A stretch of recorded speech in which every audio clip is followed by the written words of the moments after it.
To just a test live stream that I'm doing here with the Sony ZV-1 and the Ecamm Live system set up here. I'm using the Elgato Cam Link HD.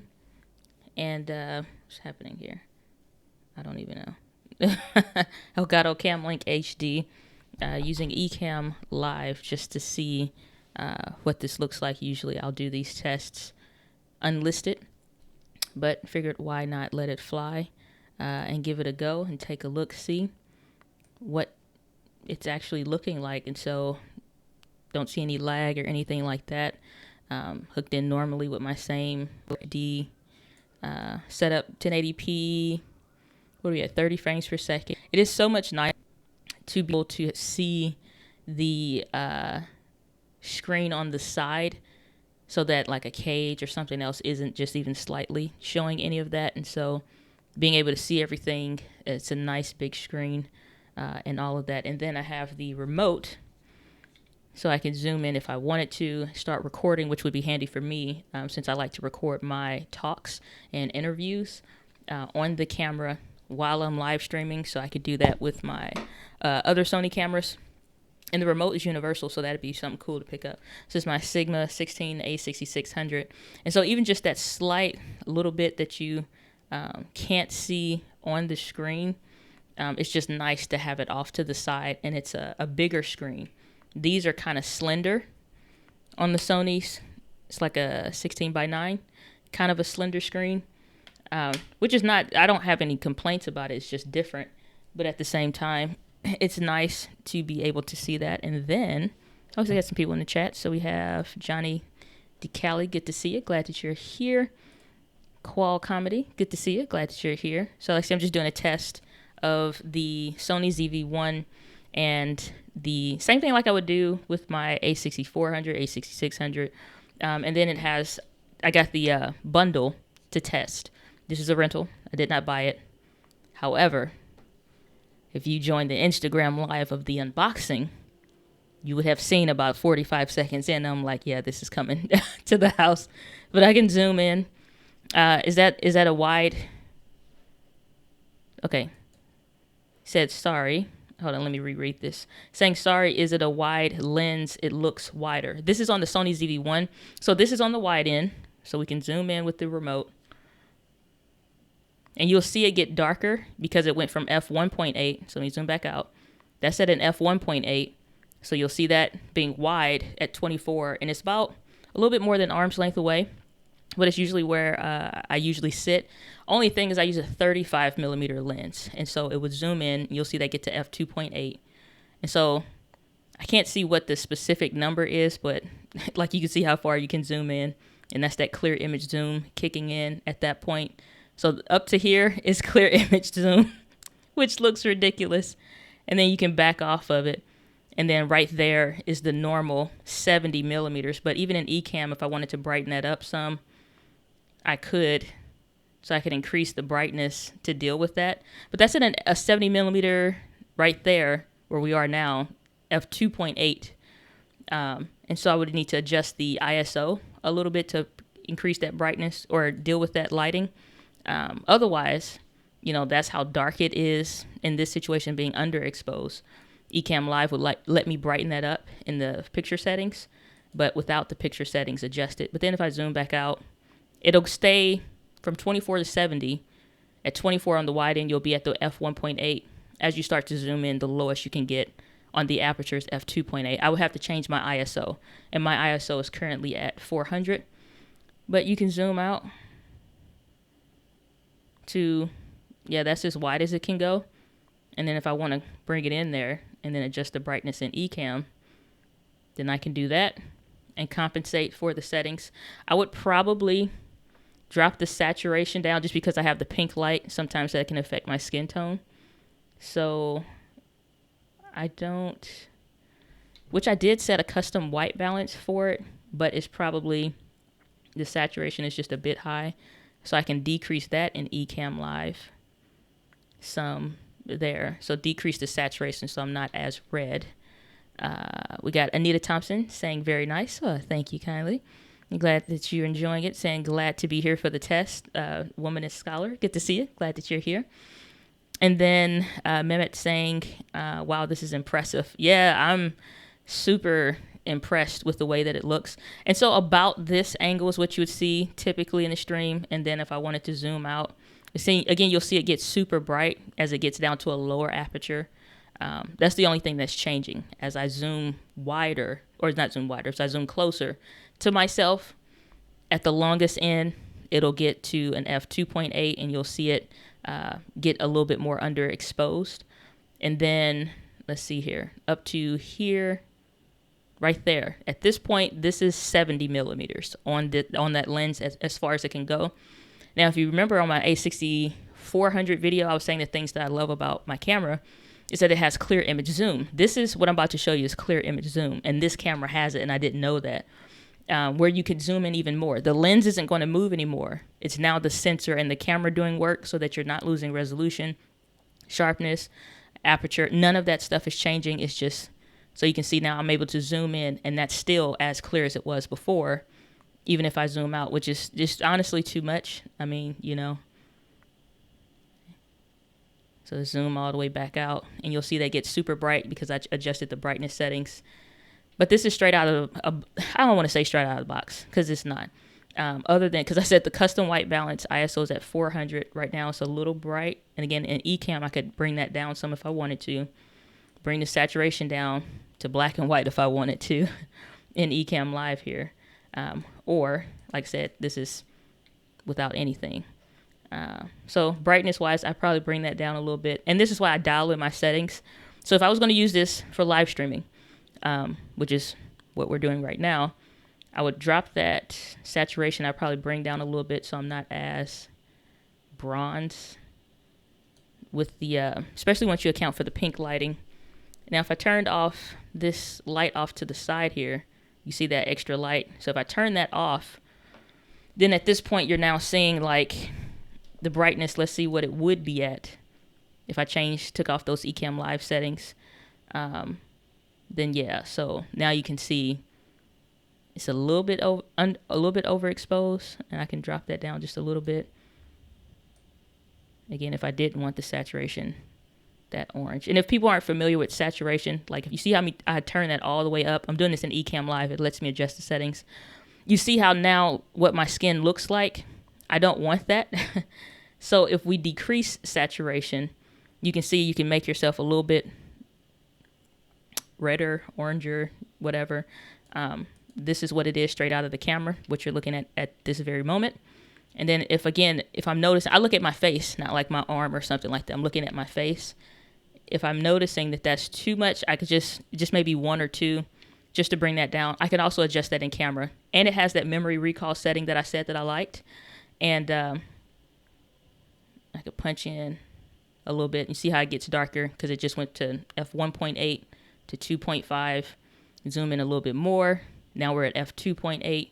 But because I have Ecamm, then I could adjust it and bring those settings up if I want, or just turn my other light back on like I had.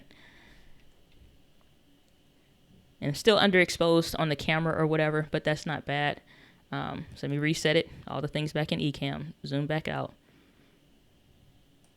That's not bad. It's just I'd have to set it up to get the angles exactly what I would want it to do for the look, so that maybe it's not so flat level. It's more like what I would have before. But the arm's length, like I'm right there. So you can see. So My Castle Life is saying, I'm going to get me one. Listen, this camera puts a lot of cameras to shame. A whole lot of cameras to shame. A ton of cameras to shame. Like, seriously. It really does. It's kind of baffling. Helder Martin saying, hi, Diana, why are you using Ecamm Live instead of StreamYard? Some special reason? Ecamm Live looks better.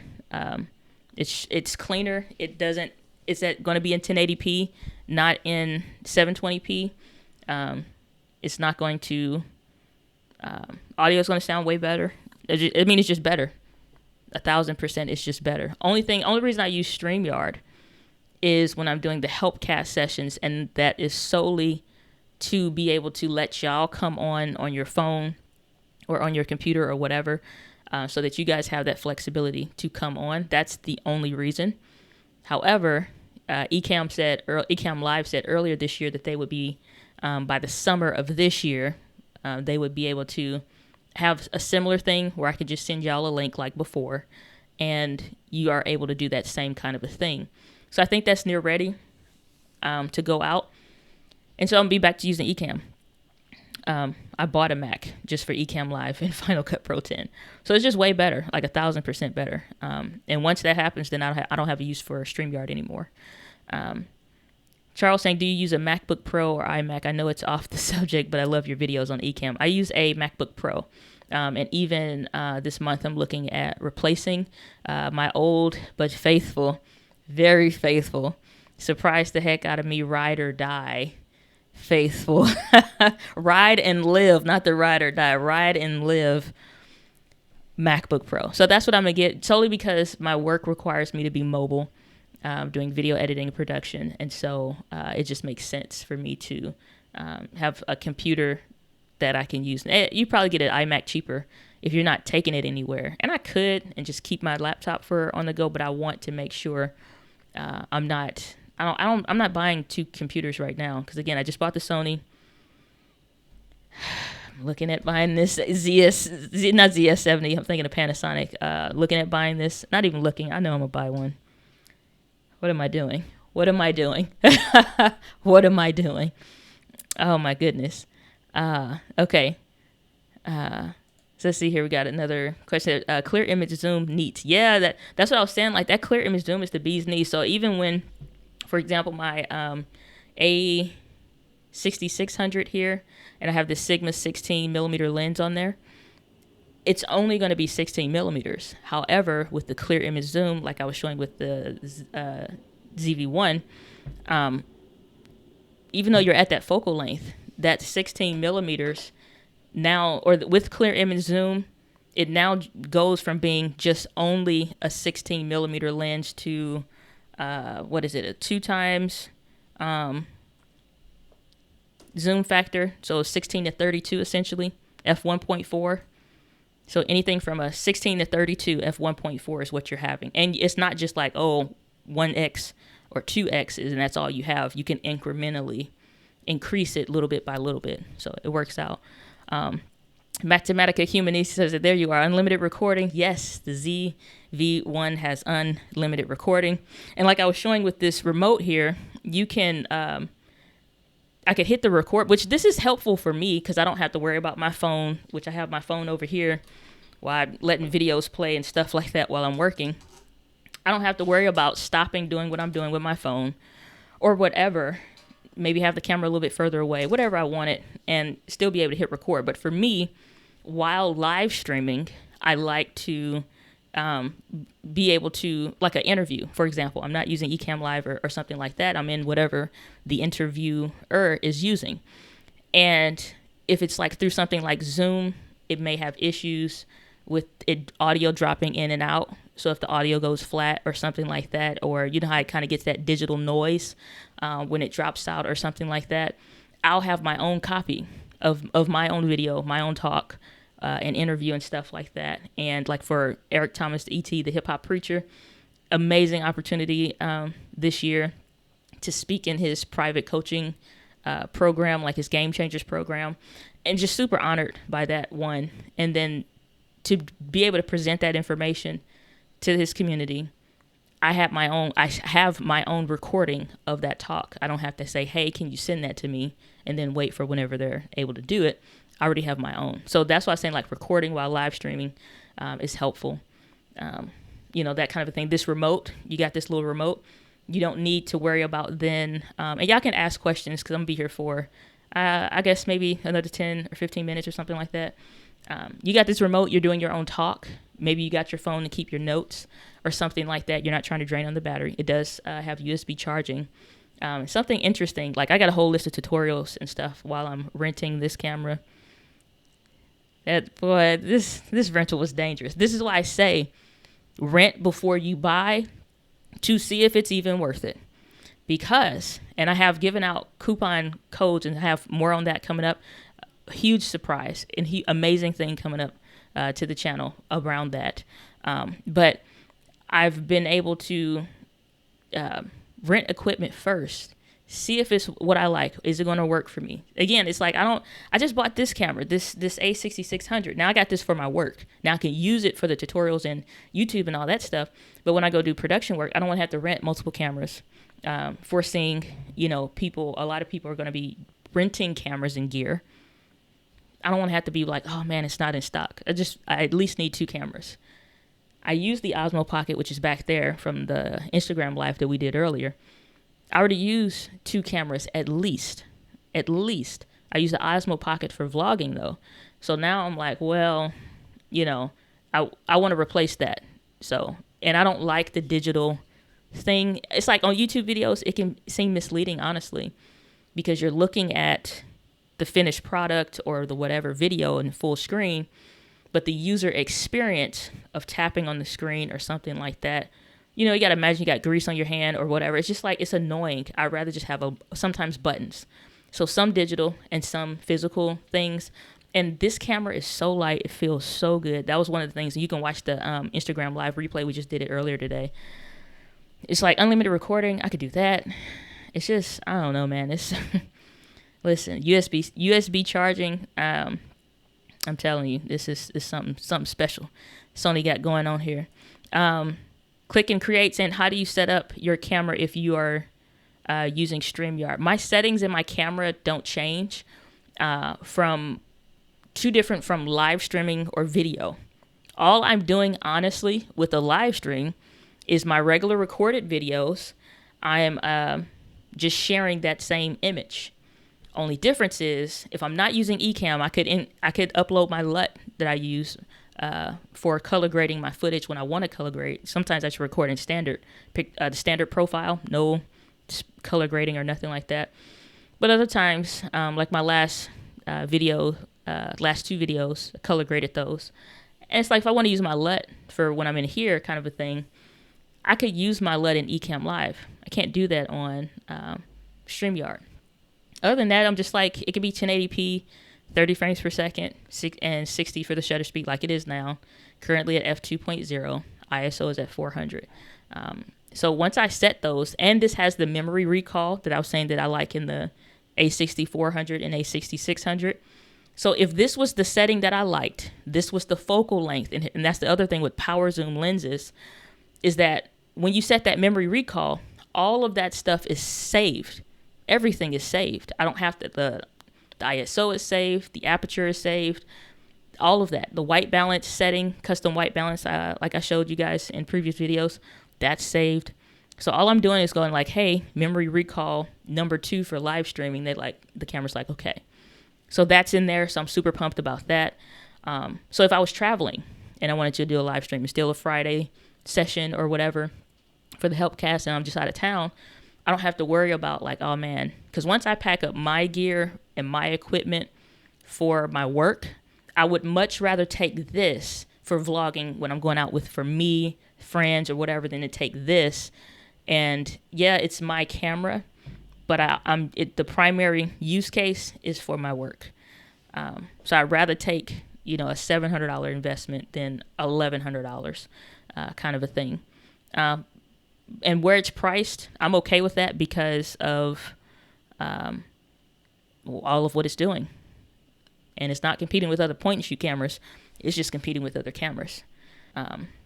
So we have Daily Ghoul. Good to see you. Glad you're here. Saying, nice, you're live. I wanted to try you again for the camera information you gave me. I just started my own streaming channel. Thanks to you. All right, cool. Glad that you are enjoying all the info and everything. Is there something similar to Ecamm but for PC? vMix is the only thing. There is Wirecast, but so many people have complained about how well it's working, and then like it crashing or being buggy, and so it's kind of stopped being a recommendation. But the only thing I could say is vMix. But again, that's why I switched from PC to Mac so I could use Ecamm Live. So that's it. So Qatar social media, I believe it's correct. Good to see you. Glad you're here saying you're happy with the ZV-1. More than pleased. Elated. This camera officially has made my bee's knees Hall of Fame. I mean, my bee's knees Hall of Fame. The M50 also made the bee's knees Hall of Fame in, what was it, 2018 or early 19, I think it was. It made the bee's knees Hall of Fame. Last year's bee's knees Hall of Fame, which is my own personal award show. I keep saying like one day I'm going to make a spoof award show of all the tech things that I loved for the year. And I might do that this year. But that's what I would call it, my bee's knees Hall of Fame. The ZV-1, without question, camera of the year, unless something else comes out better, because for a lot of people, this is going to be my number one recommendation, because most people don't go beyond the kit lens. And the cool thing that was cool about the Sony kit lens, this 16 to 50 or whatever, is the fact that it was a power zoom lens, and that's give you the range that you want. Sonys don't look bad in lower light situations, which is indoors. And so, freaking camera of the year. Yes, there are better cameras. Yes, my camera of the year pick thus far. As much as I love, like the A6400 is for sure my favorite camera. All-time favorite camera. Like it surpassed Panasonic, surpassed the M50, because it solved so many problems for me. Now what I'm thinking about when I want to go out and I want to toss something in my bag, I'm not carrying around. This is heavy. It's serious business. So, and not, even if I took this off, put the kit lens on there, it's a lot. And I'm not for risking my gear when I'm going out, my work gear. So, yeah. So, Qual Comedy saying, is the remote part of the kit or sold separately? You can buy the camera or you can get the kit. I didn't buy. Oh, I'm already saying I bought it. I didn't. It's a rental. This is a rental. Officially, I have not purchased it yet. I do not know when I may purchase it. I'm making these statements for me, not for y'all. I'm trying to convince myself. Enhance your calm. Okay. It comes as a kit if you want it to, but you can buy it separately also. And I'm liking this remote just solely for, I mean, come on. You zoom in for digital effect, and then that's that clear zoom, and now we're all too. Like, this is your mom effect. This is new thumbnails are going to look like this. And it got dark because it went to an f2.8. So those that are wondering. So where are we at? F2. All right. Somewhere about there. Yeah. So remote you can buy separately. But I like it. I don't think it's like so much so for vlogging, but it just like, one, it's a remote, and then two, you can, and it turns into like the whole little stand thing, which is cool, and has even a little button, just a little simple button. So if you want to twist, that is stuff like that, just a little button, push it in the front. If you want to twist it to change it from being like this to like that, little stuff like that makes areas of content creation easier. And I'm all for easy and simple and systems. So how about the image quality and video quality? Superb. And I'm not just like, oh, I'm Sony fangirl now. No, none of these brands pay me. And even if they did, it's going to be a nice check before I sell out. You know what I'm saying? But even if like say I was a brand ambassador for whomever, you know what I'm saying? It's like I put my own money up for stuff. Me being brand neutral, and I went with the brands that support us, like I said in my original videos, it's like at the point to where Canon is just like, you take what I give you. And it's just like, all right, Ike Turner, I'm leaving you. I'm going to go to where the grass is greener and the salad bar is open 24/7, okay? So image quality is superb. When I turned on the camera on Instagram Live, and I was doing the unboxing, and I turned it on and just kind of pointed it at my phone, I was like, wow. Because it gave me that same quality look, sharpness, and I'm like, no joke, that same look and image quality that I got when I turned on my A6400 for the first time, and I looked at it, and I'm like, whoa. I got that same exact reaction. Whereas I'm usually kind of skeptical, like, we'll see if you're worth the hype. 2 things this month that have been worth the hype, that are like, okay, everybody was right. The Sigma 16mm lens, because I'm like, man, everybody talking about this and blah, blah, blah. That is the bee's knees. And the ZV-1 is the bee's knees for sure, because I'm like, never mind, I will shut my mouth. This is the truth. So it is great. The JoshuaVerwersOfficial.com. Good to see you, brother. Glad that you are here. Somebody's saying zoom into 35. The only thing is that I don't know what 35 is. I can't see. So I would say, based on my regular shots, maybe. Because even still, I can't really control it on the rocker to do it a little bit at a time. But, and then even still, the camera's not sitting where it usually is when I'm using my 35 millimeters. And usually when you're zooming in on the Sony, you can see your focal length change. I can't see it right now, so I don't know if that's an HDMI kind of a thing. And I've done zero testing. This is literally like the first kind of video footage that I'm producing with this camera. So I'm not doing any kind of, like I haven't set the camera up. I literally took it out the box, changed the white balance, connected the Bluetooth remote,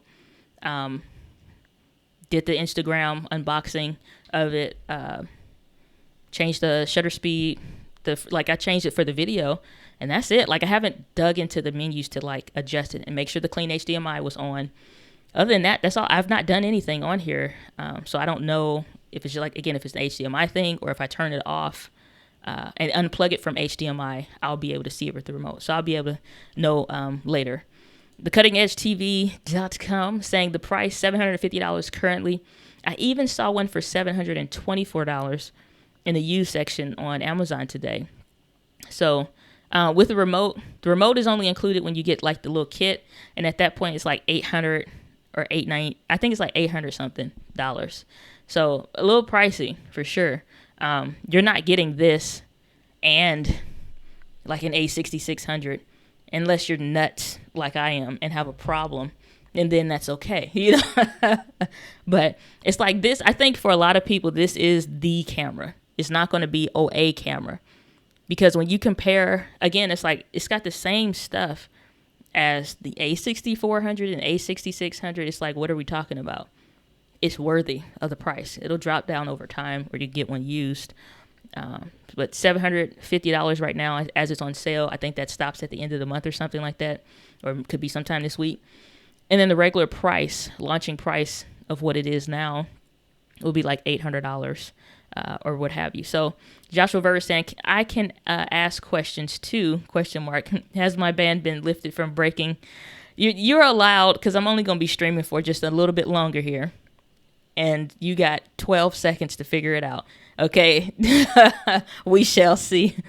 The Cutting Edge saying, I see that's a rental. Where do you rent from? I go to Lens Rentals because, in my opinion, and I've not tested a bunch of rental companies, but it's just like they gave me everything of what I would want. And I did a video, like you can go on YouTube and look at like, is renting worth it or not?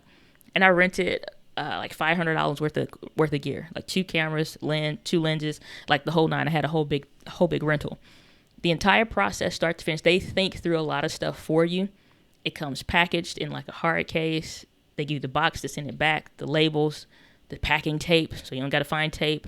They have some humor in there. It's just realistic. And then the big thing too for me, when I rented from them, I had a Zoom H6 that I wound up having to get like a week or so later. And then I had all the camera gear, lenses and stuff that I had rented as well. And I was trying to buy a Zoom H6, and I couldn't find one in time that could get to me when I needed to. So I was like, it's just faster to go ahead and rent. I was like, it'll be a little bit cheaper for the moment. They called me and was like, hey, we see you have 2 orders going to be returned at the same time. So we assume it's for the same shoot. We can save you some money on shipping and stuff and just combine the orders and then send them out at the same time. And I'm like, hell yes, and yes, please. So they earned my business like day one, just because they're just straight up and real. So I appreciated that. Tom Mulaney saying, what is your preferred rental place? Lens Rentals. And I don't like, so I'm working, I'll tell y'all real quick. I'm working something out with them right now. So if you want to get something, just hold on. I'll at least be able to have a coupon code for you soon, specifically. So Mega Man 2016, and I'm saying soon, like if you can hold out a couple days. You know, if you can hold out a couple days or until beginning of next week, if you're on the email list for sure, because it'll take time to do a video, get videos out and upload it, to have a link in the description kind of a thing. But be on the email list. Just go to dianagladney.com and you can get first dibs on stuff there. What are your top 3 lenses on the A6600? I'd say I don't have a top 3 because I don't do blanket recommendations, if that makes sense. And the reason why is because I use a 35 millimeter f1.8 lens. I now have the Sigma 16 millimeter lens. I got the kit, another 16 millimeter lens, 16 to 70 f4 lens. And those are all for my use cases. If I only bought what people recommended on YouTube for like those top videos that you usually see come up when you're watching videos and stuff, they're all going to say about the same. Oh, you should get a 50. Oh, you should get the Sigma. Oh, you should get that. None of those would work for me because they're not for my use case or my room and things that I'm doing.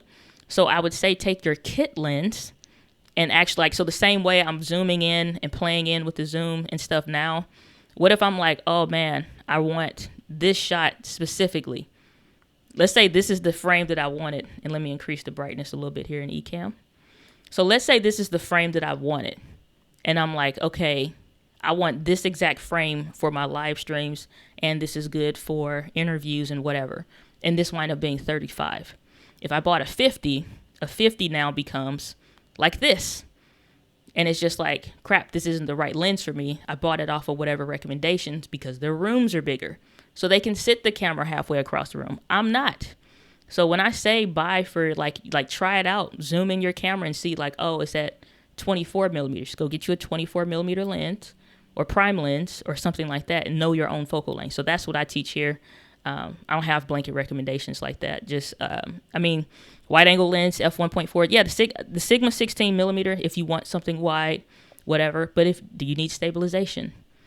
Because the A6000 doesn't have that. So you have to get more details on that. And then I'll try to give more specific recommendations that make sense.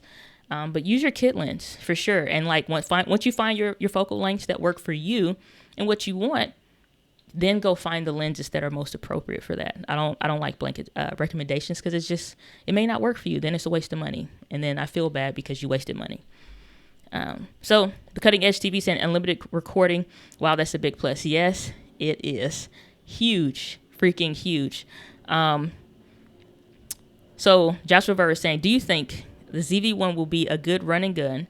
I'm thinking of something similar to what Casey Neistat uses. Oh, hands down. Amazing run and gun setting. Amazing run and gun setting. I'm not going to be vlogging with one of these. As much as I love, these are work cameras, and they're like for my, like if I'm doing YouTube videos, because I'm not carrying this. Like when I say I have like stage 4 endometriosis, for those of you that don't know me and Josh are cool, he knows me. It's just like I can only really physically take so much and then weight on my back. Not even on my back, but just that pressure that winds up being on my midsection. I cannot take that. So I have to be very conscious when I am carrying something. It's usually for a shoot or what have you. So if I'm going to go do videos, hands down, I know I'm getting one. Y'all pray for me, okay? Because I just got the A6600. I got it at a great price though, but out here in these streets, we got problems. So let me turn this brightness down in Ecamm because I keep playing around with the zoom in and out. So Tom, you're saying, to answer your question, yes, I think it's I think this is the do everything camera.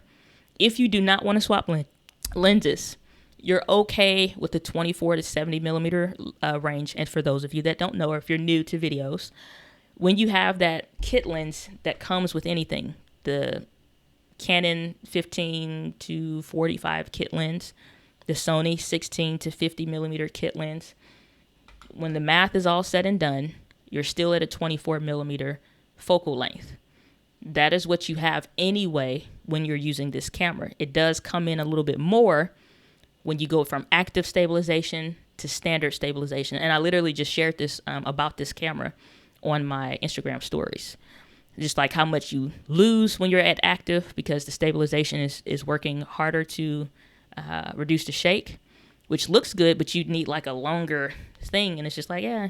But I think running gun, I like the way it feels, the lightweight, throw it in my pocket, throw it in my bag, fanny pack if that's your dig. I'm for it. I am all for it. It's going to fit perfect in my messenger bag. Tom, you're saying, is the blur background setting on? I'm not using that blurred background setting because I know the settings, but I did play with it earlier and I like it because if I'm sitting and I'm like I was, and I just sat it on the desk and I hit the button to blur the background, I'm like, I like that because I don't have to think about the like, how do I want to change it and stuff. It just kind of switches. It's really nice. I don't know if you could do that in live streaming. Again, I'll have to do a lot of testing with this camera, but I can say I like it from when I tried it right before I set the stream up. I really like it. It's a lot of fun. It's just, and that's the thing. It's like, that's what I was saying a long time ago. I think it had to be like end of 2018. I was like, where are the cameras that are bringing things that are fun? And the product showcase mode, Bee's Knees Hall of Fame. Do you hear me? The product showcase mode is fun. I was just sitting like this. I'm such a goof. And so, let me take this book. And so I'm sitting, and it's just like a video like this, and all I'm doing is this, and it zips to it, and then whatever. But it's just a little button, so I'm just like, and it goes straight to it. You get blurry. You don't have to push it all the way forward. You don't have to do all that. Whereas before, if I wanted to do it, you got to block your face and all of those things, or you kind of trying to block the eye detection, autofocus, and all of that. It just switches to a different type of autofocus setting so that as soon as you bring it up, it can be just on the side of your face. It zips to it. It's freaking fun. This camera is fun. It's fun. Okay. Qatar is saying, yeah, I'm a fan. Yeah, it's amazing. Everyday Hope saying, I just got my ZV-1. So much easier to use out of the box than my M50. Does the M50 have a remote? No, it doesn't. Not anything like this. Does it have a Bluetooth setting? Yes. The app is really good for the M50, and I'm sure Canon probably offers a remote, but they don't have like a little stick stand kind of a thing where you can do all of that kind of a thing. It's probably just literally a little remote. But the app, if you don't want to, look into getting one. Roger Ride saying, thanks, your thing. Joshua Verse saying, do you like the ZV-1 more than white chocolate? That is the real question. I will tell you, in my house of things that I love, all things that I love are equal. So the A6400 is a thing that I love, and it is the bee's knees. And that's all that matters. That's all that matters. It's not about, do I like it more than white chocolate? Okay, because white chocolate been around for a long time. It's about, does it make the bee's knees Hall of Fame? And at the very top of the bee's knees Hall of Fame, it's white chocolate. Tom saying, first time I met someone else who says bee's knees, my kin. That's my brother from another mother. Let me zoom in for effect. My brother from another my brother, trying to tell you. Daily going saying, thanks again. Gotta go. It's 3:00 here. Okay, take care. I don't know if that's super early morning, probably. So yeah, definitely. JFK Productions saying hi. Hey, hi, what's up? Guten Tag. My camera pick of the year is the Canon T6Y because it's 1,000,000 times better than my awful PC webcam.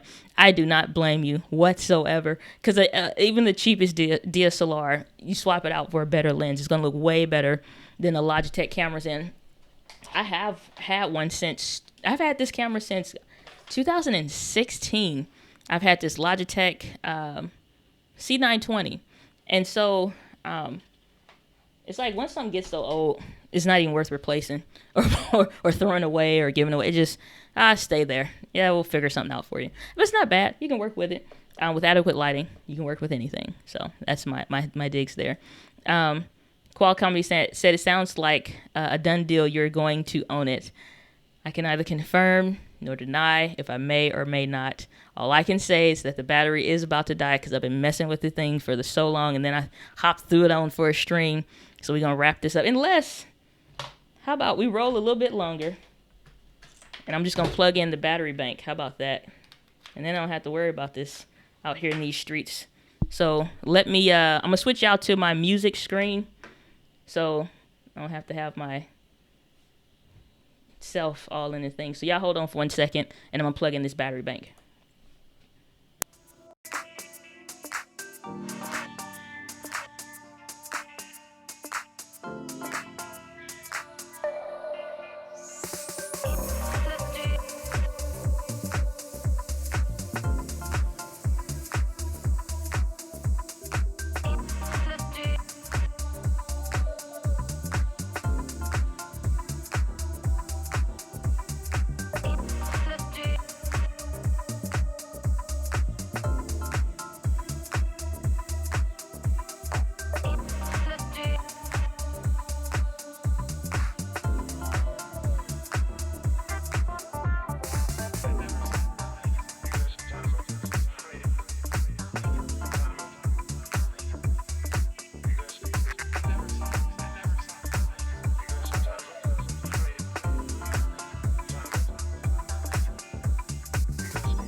All right, y'all, we should be back and good to go. Sorry about that. I had to switch one other thing also, which will also be something that I do because I'm going to do how to do a live streaming setup with this camera. Is I have two L-shaped cables. This one I use with my A6600, A6400, because the way it angles, depending on how your camera plugs in, it may angle up or it may angle down. And so with the ZV-1, to be able to plug into the battery bank and let it run instead of, because I should have put it on the battery bank before, I needed to swap so that it can angle down instead of angle up so that it blocks the other ports, because the HDMI port is the bottom one. And so it's best to get the angle down version versus one that angles up, because then it's blocking the headphone jack if you wanted to use your microphone from your camera and use that to live stream with versus like a USB microphone.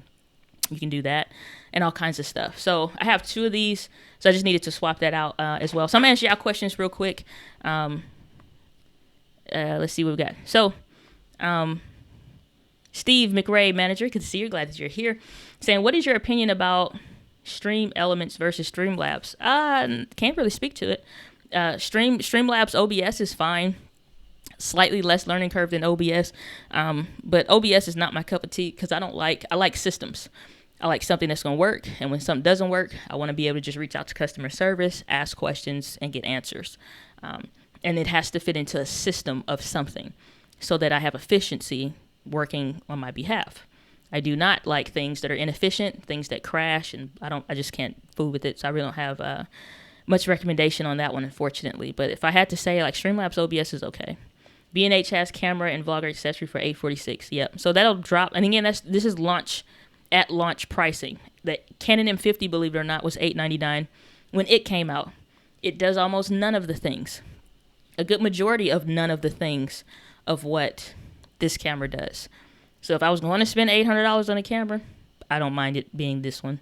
The A6400 had it, so it's just, Josh was saying, okay, you sold me. Who do I need to tell to shut up and take my money? Wait, I'm going to make more money first. I'll drop an affiliate link in the description if anybody wants to support the channel, buy something through Amazon and such like that. One other thing also, if y'all have a nonprofit that you like, Amazon has what they call, it's like smile.amazon.com. So that it not only can it help with my affiliate link if you buy through that, but buy through smile.amazon.com, pick a nonprofit. Like I picked my church, and then you can send money to, they get a kickback too. So 2 people can be helped.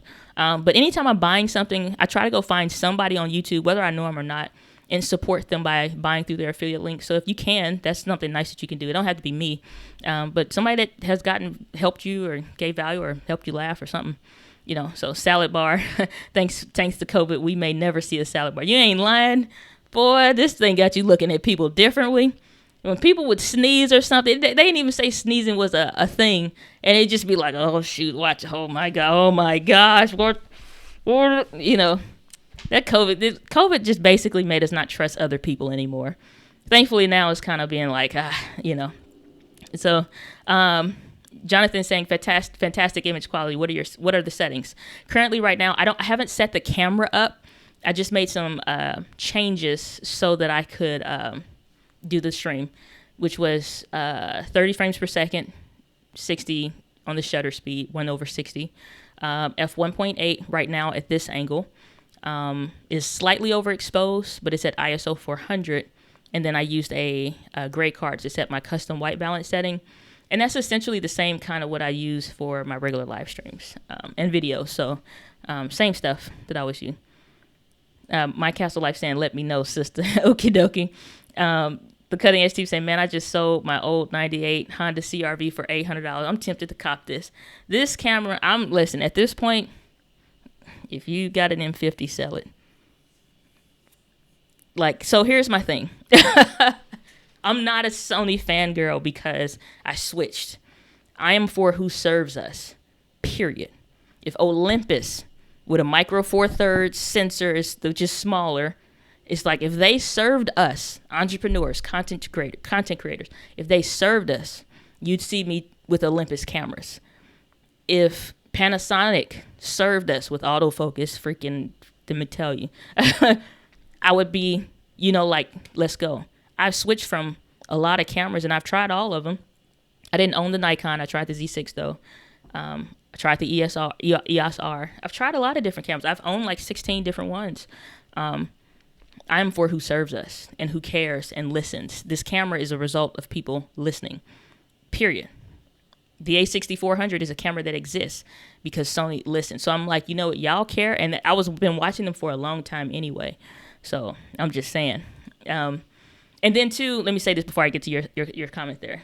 What I'm creating on the channel so that we know where things fit and who's who and whatever. I'm going to create a standard category when it comes to settings. Are you trying to do this, this, this, and this?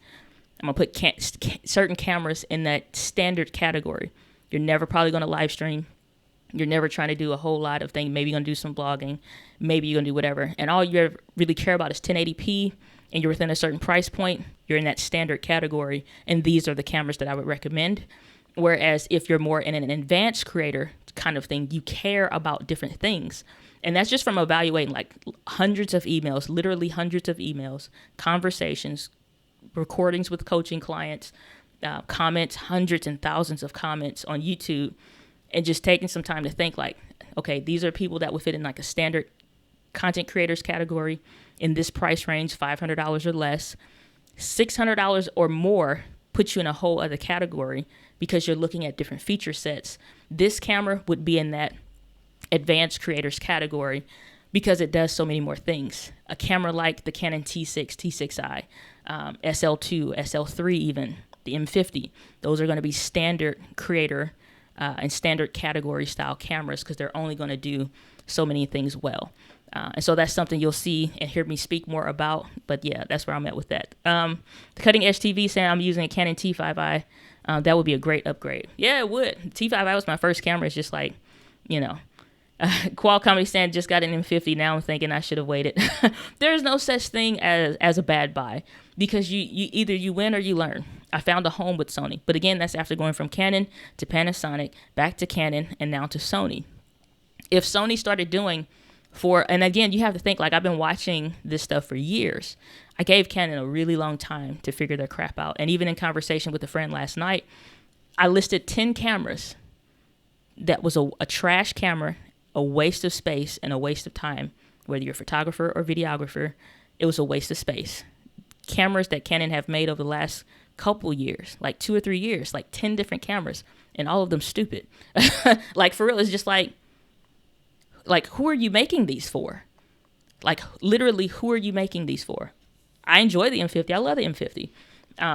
And I don't, like I said, I don't do blanket recommendations. So if you've ever emailed me, hit me on Instagram or whatever, I'll ask you, what do you want? What are you leaning more towards? Because regardless as to the features, you just may still love Canon at the end of the day, no matter what. And that's okay. So Drew's saying, hi, bye, Diana. Hi, Drew. Bye, Drew. Haven't seen you in a while. It's like, hello. Just saying hello. All right, now I gotta go. Take care. Be blessed. Good to see you, Drew. But yeah, it's like, and then too, so there's always people that need cameras and stuff now, especially now. You can always sell it and get a fair price for it without losing much. But again, for the time that you had it, the content that you made, or whatever, did you get your money's worth? Did it make some return on investment from the things that you learned or whatever? So I don't count it as a loss in anything.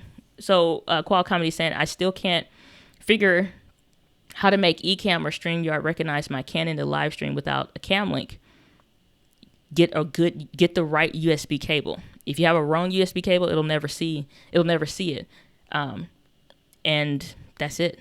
There's no the tutorials. There's no something that I did and I didn't include in the tutorial. Like, it's all there. That's something I try to be consistent about as well on the channel. Is like, if there something. Oh, hi Drew. Bye Drew. Welcome back, Drew. Saying, you're back. Must have been talking about the hold screen for me to put the camera on the battery bank. So yeah. Let's see here. But yeah, it's like when it comes to Qual Comedy, as far as you're saying, like, it's just a USB cord. That's it.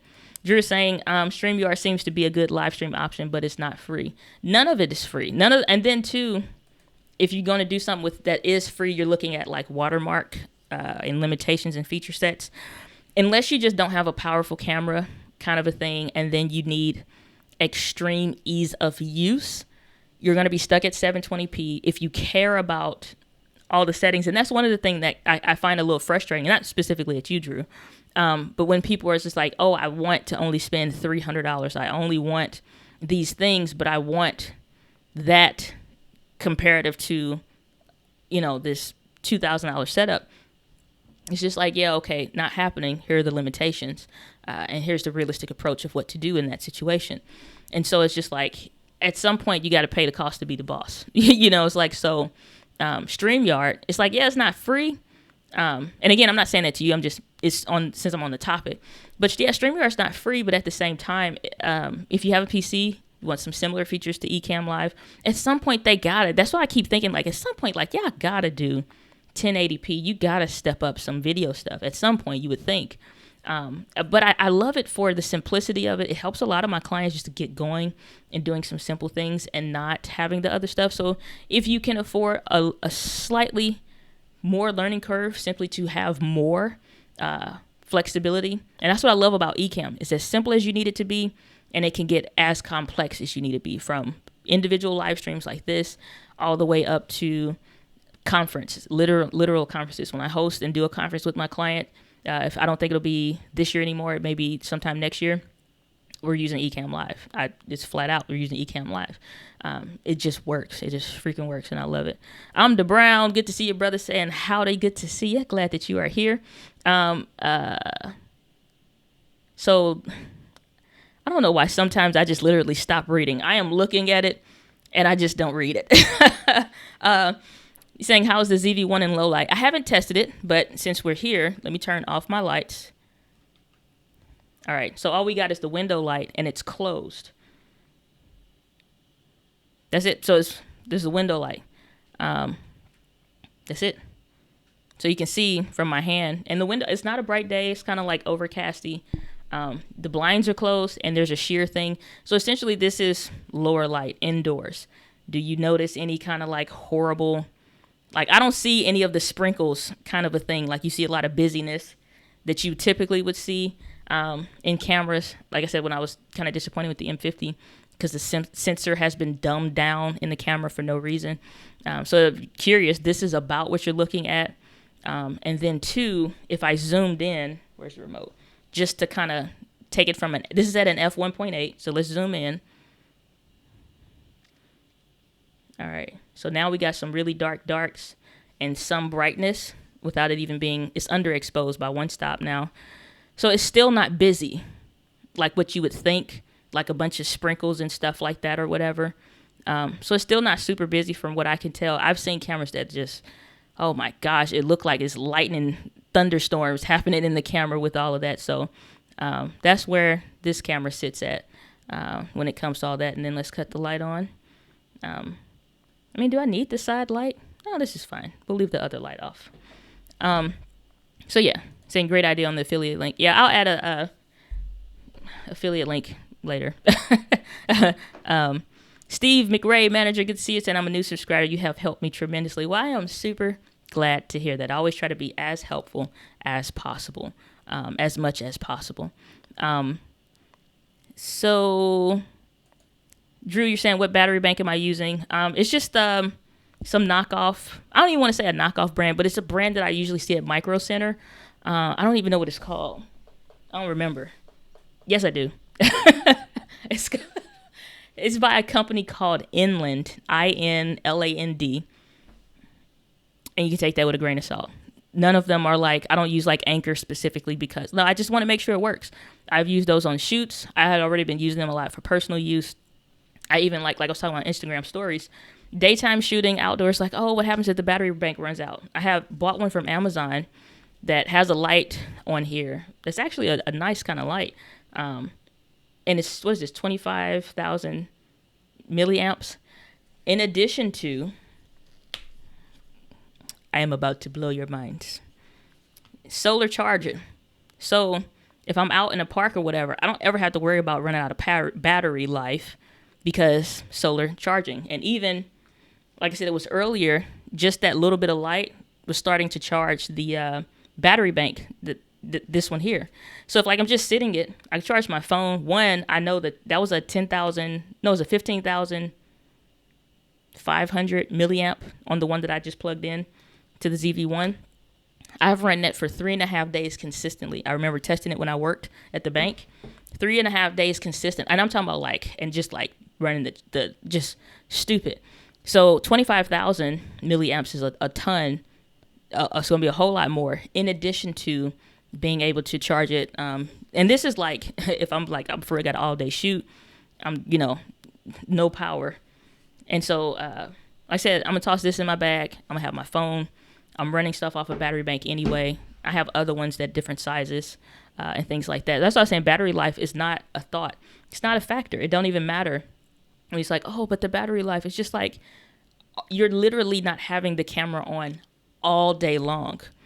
And if you are, it's just like, it don't make sense. You know what I'm saying? At some point, you're going to turn it off or you're going to sit it down and you're going to top it off. Same way you top off your phone, like, oh, let me top it off real quick. Or you're driving someplace, going from one location to another if you're doing outdoor videos like I have done before. Turn the camera off and you're going to plug it into the battery bank and it's in your bag charging. And then like something interesting that I'm looking into, the battery charger that they gave me has a USB charge option, and then it has a wall charge option. It's a switch on the Sony one. So I'm going to have to research this a little bit more because I'm thinking that even may be something that is possible that you could use. And then the batteries are like $34. They gave me 2 in the rental from Lens Rentals. And I'm so excited about just like, again, batteries for like, what's this, the A6600? Them batteries cost $70 or like $78. I'm like, listen, y'all trying to get a phone bill paid somewhere, okay? Shoot now. I'm like, hold on. So James, good to see you. Glad you're here. Saying check you out. Did you get the tripod too? Yeah, I had them go. I went ahead and got this, and it's so much fun. Like I say, you zoom in for effect, and then it's going to f2.8, which is why it got underexposed. And then I could zoom in and brighten it up, drop the saturation so I'm not as freaking red, or zoom out, and then bring the brightness back down so it's not a ton, and then adjust the saturation just a little bit more. So there you go. My Castle Life is saying, you're doing an awesome job. Sony is really serving us as content creators really well. I'm officially Sony right now. I do have a Canon M50. I think I'm going to sell my Canon. And that's the only thing. It's like, so because I'm in the industry, and thank you so much. I appreciate you saying that. I try to watch what's happening, what's going on. I saw last year that places like B&H stopped even buying back the M50. And the way that I know that is when you go to like the sell your gear kind of area, you put in your camera and your lens and your setup and stuff like that. And this is at the point of something had just come out. Something had come out or was about to come out, starting to be rumors. So I pay attention to the rumor sites. I pay attention to what comes up, numbers and stuff like that. They get registered, all the technical nerdy things. Once I saw the M50 wasn't being bought back by like B&H, I'm like, something else is about to come out. Sure enough, Canon M6 Mark II comes out, G7X Mark III comes out. G7X Mark III comes out, it's a trash camera. Doesn't even have competent autofocus, overheats, it's stupid. And then you have the M6 Mark II comes out, it's okay, but it's not much more than what was already there. And it's just like, then the 90D, a pointless camera. And so it's just like, again, that's why I'm like, what are y'all, it's like, who are you making stuff for? And so it's time to get me on my soapbox. So watching even before I started buying stuff, I'm also watching the other rumor sites and things like that. And I'm seeing even just at like the press events, Sony puts on go back and watch release of the Sony A7 III, release of the Sony A7R. Like Sony was like getting the YouTubers like, hey, and they're asking them, they would host panels and ask them, what do y'all want? What are y'all looking for? Why do y'all want that? Because the engineers wouldn't understand. Like, no, we made a great photo camera. It's just like, yeah, we're photographers, but we also need to do video for YouTube so we can sell our photography business, get more clients, showcase and teach other photographers how to do whatever. Or no, I don't do photography. It's a whole half of the camera I don't use, but I do video. And these are the things that are most helpful. And so again, like the A6400 is a result of that. The A6600 and A6100 results of that. The ZV-1 results of that. Not all of them have like, oh, we would love to have a 10 millimeter ultra wide angle lens. Yeah, of course we would want that, but they're like, here's what we can do, and we're just going to lay it out like as best as we can. And they do one hell of a job, and have been. So at the point where, and I think I just kicked the tripod. So at the point to where these other brands are just like, oh, well, just take that. Good luck, and be blessed now. I'm like, well, how about I keep my money and go elsewhere? So there you go. So the Walk Church saying, do you have instant blur feature activated? I don't, and I haven't tested that yet for live streaming. So again, I literally just, I'm running the camera. So, okay, so something I just learned, the battery was dying as we went to the hold screen. I plugged in the battery bank into the camera because I checked, and again, we saw this on the Instagram Live earlier. There's no way, like there's usually a little rubber door or something like something that will let you know, like, so you can see, let me get this up here. So you can see this little flap here on the Sony is so that you can plug in a dummy battery. Well, there is no flap on the ZV-1. So I'm like, man, now there's no dummy battery that will come out for it or whatever. No big deal. What I am saying is, though, the battery was almost dead, or it did go. It's like flashing. I'm like, okay, well, either we end the live stream or we're going to test it with a battery bank and run it. Put the battery bank on it, it's charging up. So it's not just on and running off the battery bank, it's actually charging up. So we back to 1 bar now. So that's good to know. So cool. So I thought I'd share that with y'all. But yeah, I don't have the instant blur feature on, but I did test it out a little bit earlier. It is fun. It is fun. Julia Graham saying, hey Diana. Well, good. I I will find it saying, "Hello, Chip Cheerio, good to see you." Omar of Aviles, good to see you. Glad that you're here. Saying, does Sony have a webcam utility app like Canon does? Also, do you like Sony's video color? So first question, no, they don't. I would imagine some of these other brands are going to include something like that webcam utility. But here's the thing. I haven't even installed that yet on the Mac because it's like, and I probably will just for tutorial sake, it's at 566p. That's less than 720p HD. For those of you that aren't super technical, you have 720p, that's like 90s version of HD. And then you have 1080p, which is early 2000s version of HD, which you would see on TVs and your regular YouTubes and stuff now.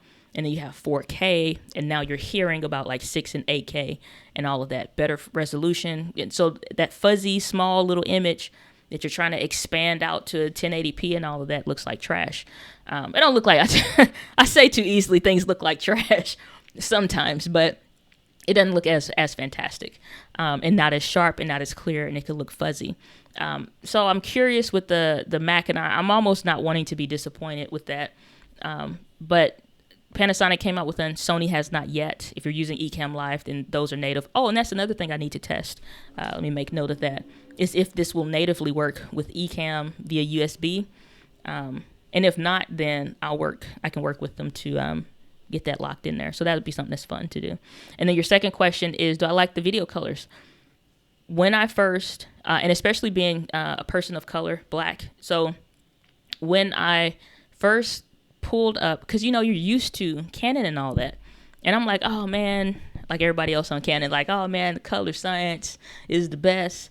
And that's because honestly for me, again, being a person of color, it's like either they make you look, if you're dark skinned or just any angle of a darker hue, either they make you look really black and weird looking, or it's really orange and it's weird. So you would see and now when I see in magazines and stuff, I see that like, oh man, they got them looking weird. So it's really hard that I've seen with other brands on how they do for cameras. So Canon does a good job. I personally like Sony more because I can get something like I saw or you saw in the last video that I uploaded that is color graded. I can get a standard picture profile and increase the saturation if I want, and get something more of a slightly more redder hue versus like a golden hue. But I like it because it can do both. And that's something I've not heard anybody talk about, especially for people of color. You can have a bronze golden kind of look that looks more authentically you, or you can color grade it and get a customized look if you prefer, and make it like slightly more redder, slightly more saturated even. And you can just like really adjust it, and it's easy to manipulate. But just straight out of the camera, any of the live streams, this is standard. I like it just fine. I really do like it. And when I did a side-by-side, I never uploaded the video, and there was no video. It was just like me testing it in my own time. And I put my M50 with the settings that I would use and all of that, and like faithful profile picture that they have. And then just the standard, I really like the way that Sony rendered the colors for me and my skin. And I'm like, oh, I do look kind of a pinkish hue in Canon, or it's sometimes too yellowy, slightly a greenish tinge looking kind of a thing. So I personally prefer it, and I like the ability that I can adjust it and manipulate it a little bit more. So in regards to the low light or darker room test, thank you, very good, no real artifacts. No, it was pretty cool. So this is Julia saying, Julia from online yoga classes in rainy Scotland. We love the Canon M50. How can you cheat on Canon with Sony? Joking. Interested to hear your thoughts on it.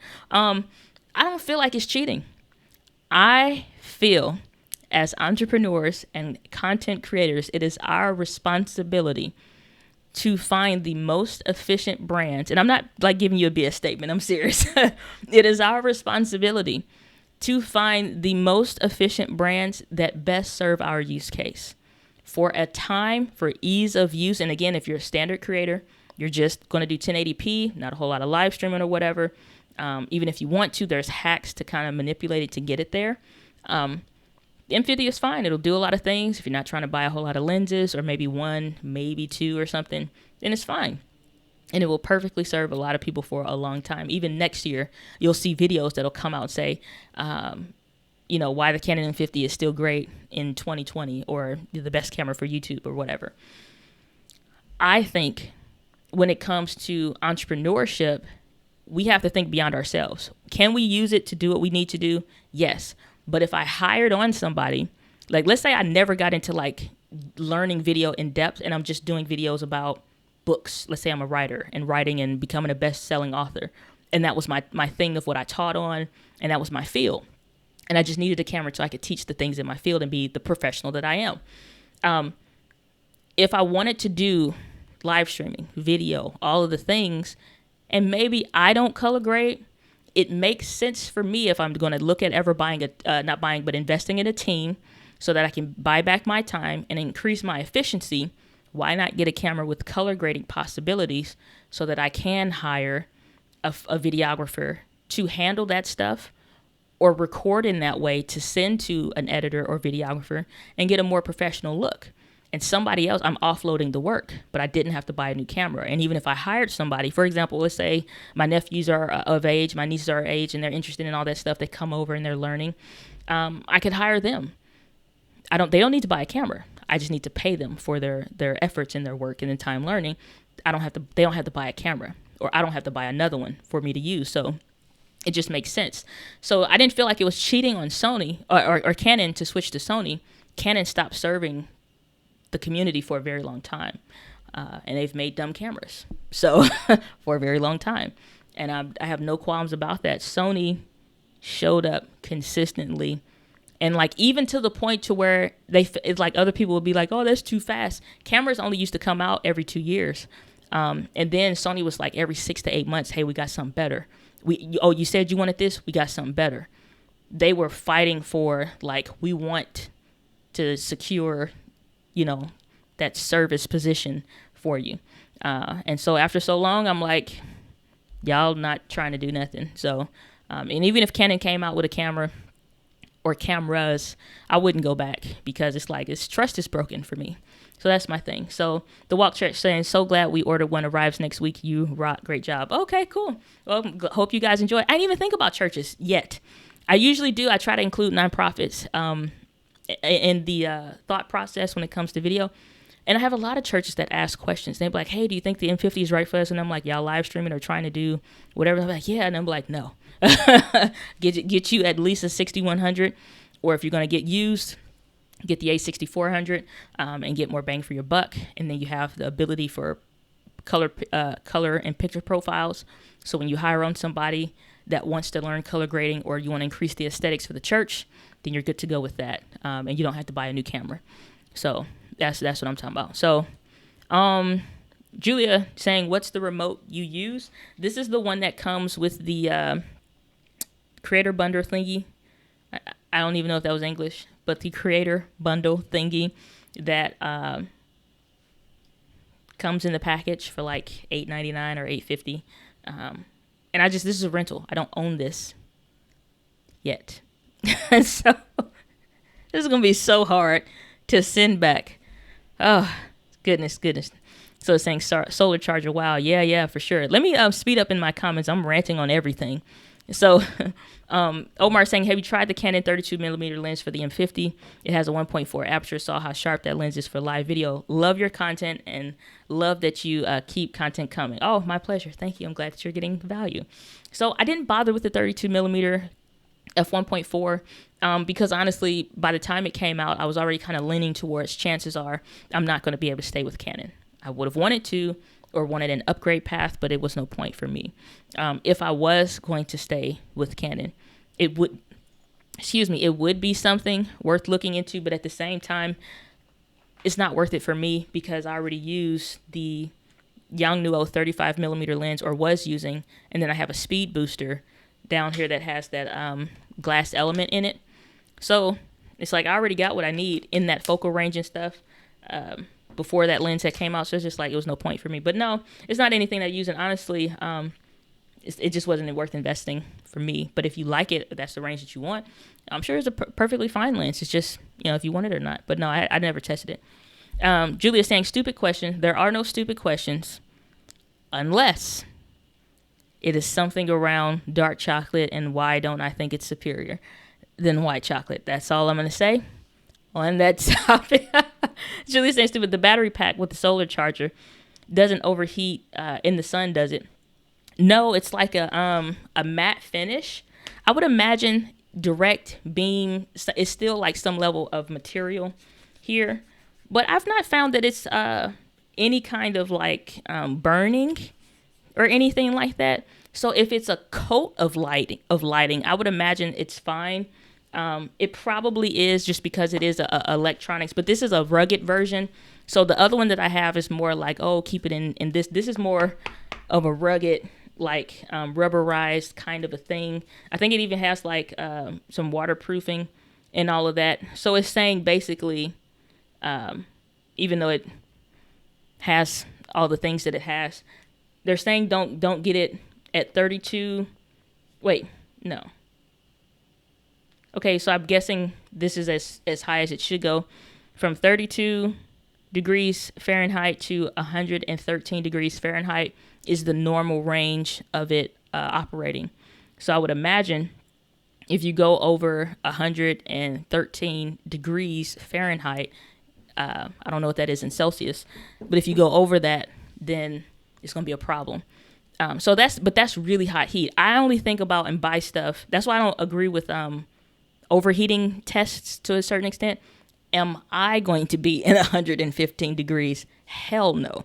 Am I going to be in 110 degrees?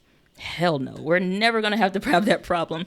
But just sitting it out and, like, let's say you went someplace else, I think that's perfectly fine. But I have not seen any kind of beam or bubbling up where the plastic is kind of melting. And it has a little bit of a matte finish. So I think it can take some kind of a thing. Mike Castle Life saying, you have the same battery pack I have. I love it. That's awesome. Awesome. So it's a Park Church saying phone bill. LOL. Just keeping it like it's telling it like it is real. So James saying, I want to be just like you when I grow up. Well, you know what? You too can be just like me. No. I appreciate that. So here is, accidentally skipped. So James saying, what's the difference using USB versus HDMI? Technically, USB transfers the information from the computer. If we're talking about live streaming, it's at somewhat of a slower rate, which is why you want to have a good cable. It is going to transfer it a little slower than HDMI. HDMI is built to transfer video and audio, so that you're getting something a little bit more. However, in my test, and which is why I did that video where I was on the M50 swapping back and forth, because it's like, if you're going to zoom in, and because we can, we're going to. If you're going to zoom in to all of this and you're trying to judge, oh, I can see right there, it's just like, find yourself, okay, and get over yourself. Man, it's time for a retwist. It's like, get over yourself. And that's what I would find people doing. They're just like, oh, if you zoom in, you can see. And it's just like, get your life together. Get it together. I'm going to stop playing with the Zoom. It's like, get it together. So for USB versus HDMI, though, it's not a huge difference, really, when it comes to just it being a good quality. It's more than acceptable. And the biggest thing is, like, you always want to make sure you have good lighting. But HDMI is going to be best if you want to, like, and you have a camera that legit has clean HDMI out, like the Sonys do, and some other brands like Fuji.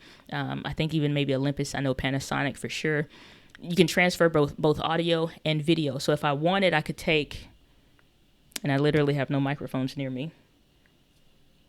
That's not helpful. But if I wanted to take my Movo shotgun microphone, put it on top of the ZV-1, and get audio from the camera, I can do that via HDMI, which is what I'm connected to right now, because it has clean HDMI out. There's no way to get audio via USB. USB is more as a convenience thing. HDMI is natively kind of like what it's designed to do. So it's not.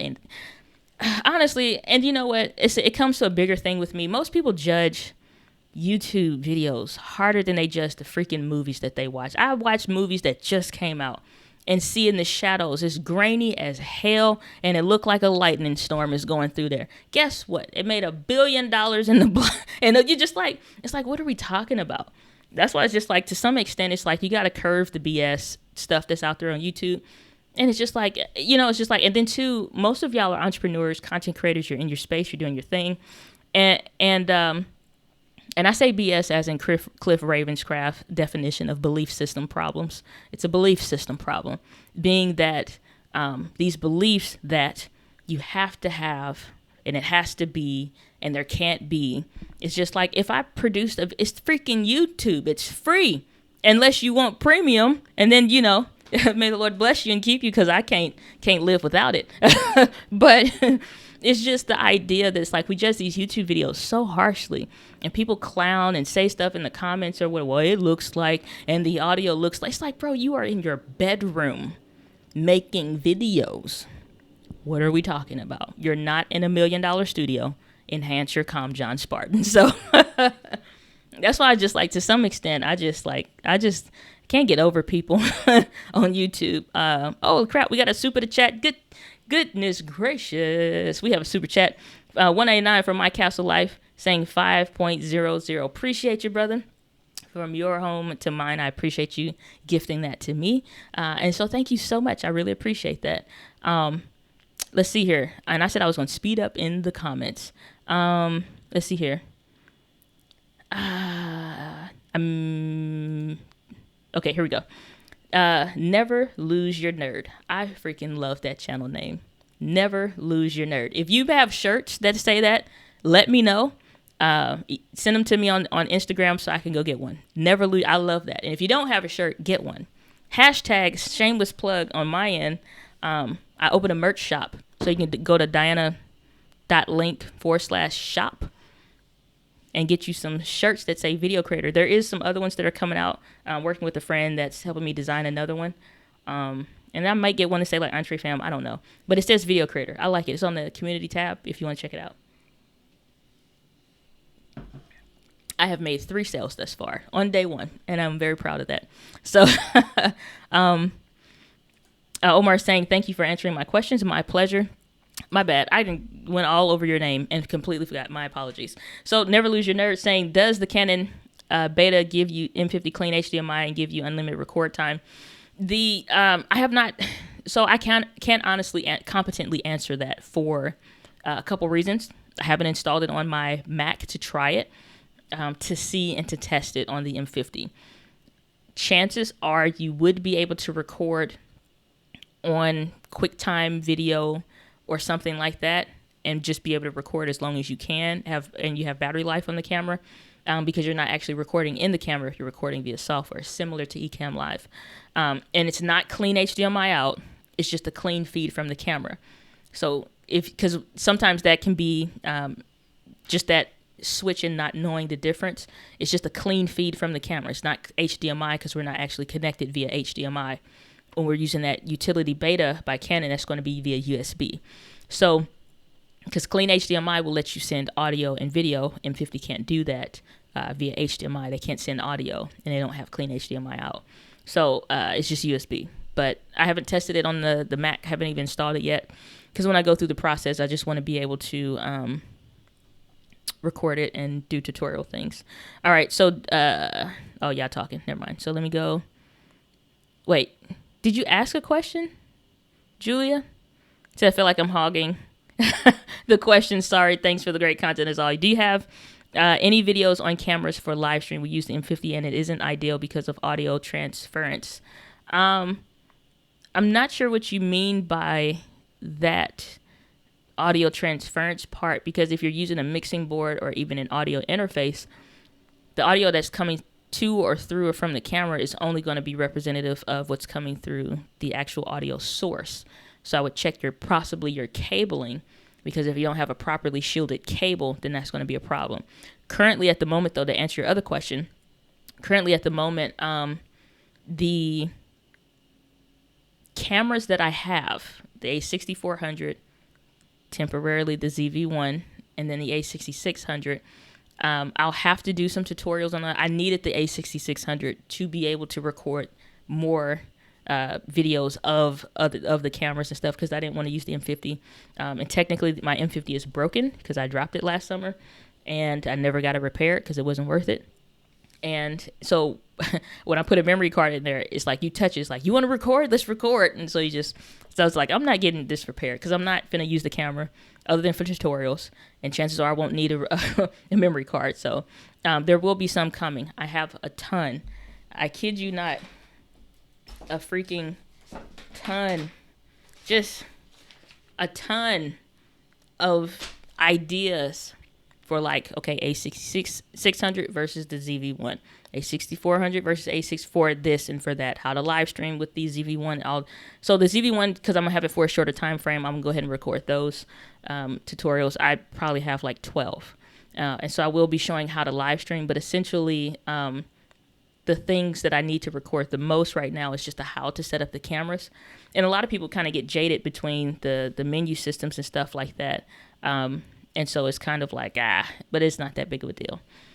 But they're coming. Long story short, they're coming. All right, let's see here.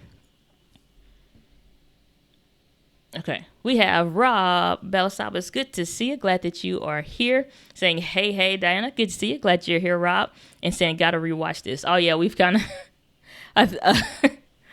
a 15 to 30 minute stream has turned into an hour and a half somehow. And then me be like, oh, well, let me just get the battery bank. It'll be fine. We'll be good to go. And so, yeah. Julia's saying, oh, you can't send audio via USB, as you can't send audio in USB. So to your previous question, no, you cannot.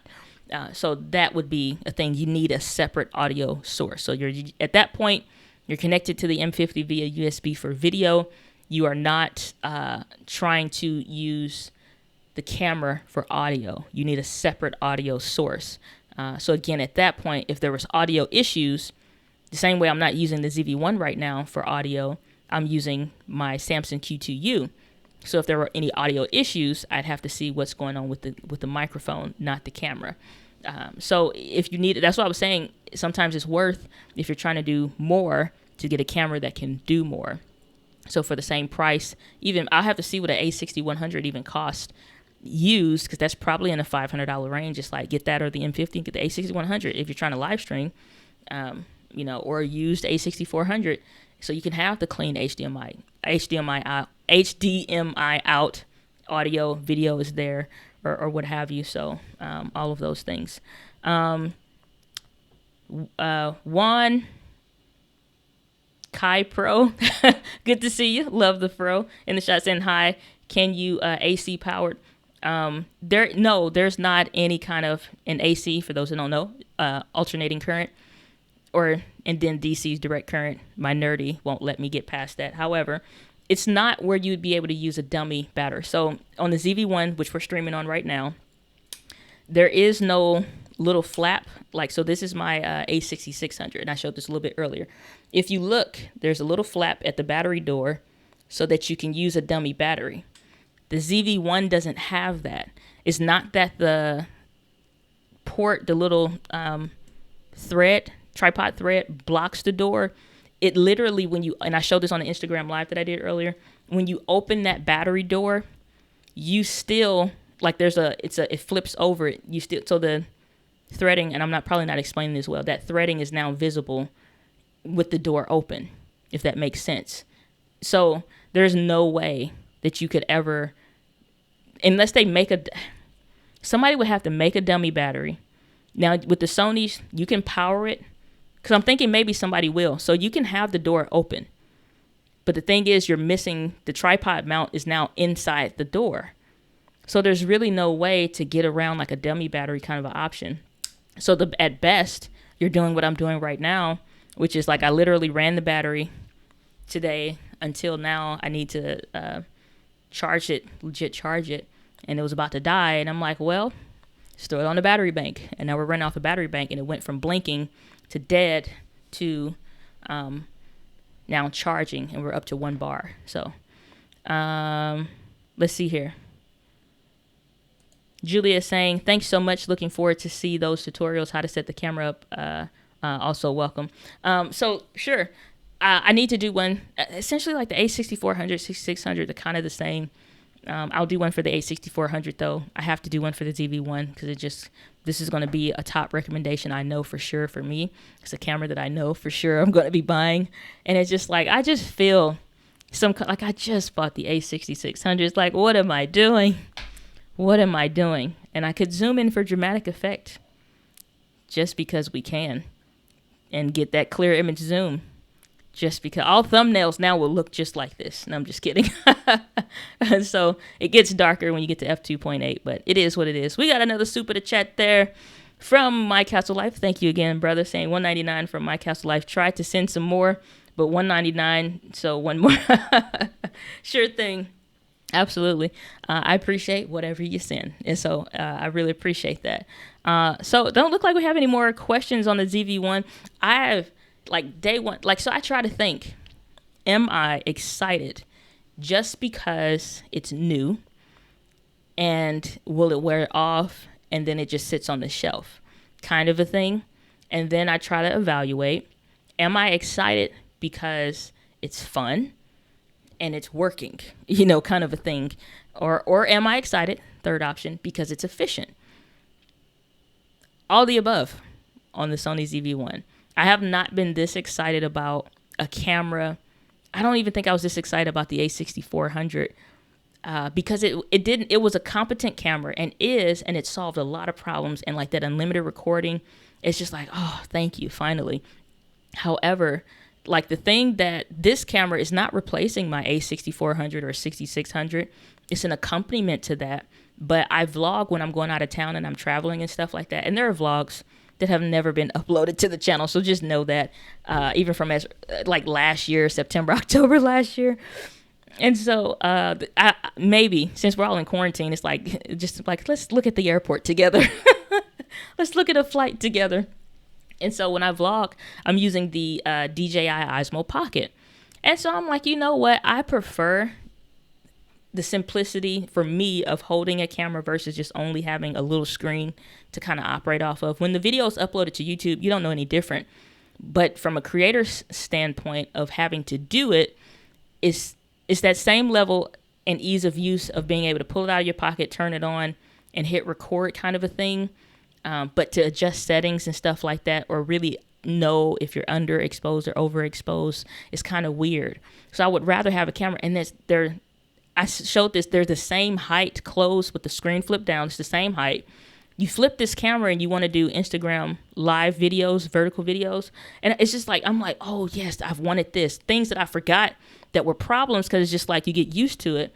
And I'm like, oh yeah, this is that and whatever. And I'm just like, so many things. So we have Juan Kai Pro saying, thank you. This was very helpful. Well, my pleasure. I'm glad it was helpful to you. I'm hoping that too many people aren't mad at the length of this live stream, because I wasn't thinking to do it this long. I'm just like, oh, let me sit real quick and do like a 15-20 minute test. Usually these are unlisted, and I'm like, okay, we're going to test the zoom, and then I'll go back and watch it. But I was like, it's the ZV-1. I had just talked about it. And then literally after I did the video, I'm like, let me see if I can get a rental on this. And sure enough. So, oh, holy crap. We got a super chat from for $4.99 from Juan Kai Pro saying, thank you. Well, my pleasure, brother. I'm glad to be of service. So thank you for giving from your home to mine. So I always appreciate that. And Julia saying LOL on the Zoom. It's just little things. And then too, if you were doing like a top down shot, like trying to get like product shots or whatever, or tutorials, recording your phone or your iPad, and you want to zoom in, you have this little remote. But again, like I said, I'm looking at it from multiple applications. So let's say you're a pastor, you're doing a talk or something like that.